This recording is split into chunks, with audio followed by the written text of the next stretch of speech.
Alright mga idol, boxing update po tayo. Cuadralas General Casimero ay pumunta na ng Kyrgyzstan mga idol.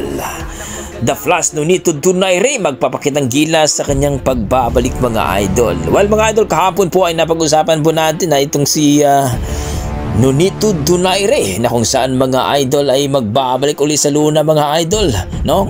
Kasalukuyan po siya po ang champion, entering po dito sa WBE, no? Bantamweight division mga idol. Ayon sa kanya ay gusto niyang kalabanin ulit itong si Naoya Inoue na 2 beses na siyang tinalo mga idol via TKO itong si The Flash Nonito Donaire mga idol, ang dati nating kampiyon sa bantamweight. Ayon sa kanya ay magpapakitang gilas daw siya sa kanyang pagbabalik mga idol at gusto daw niyang makalaban, no, ang mga kampiyon dito sa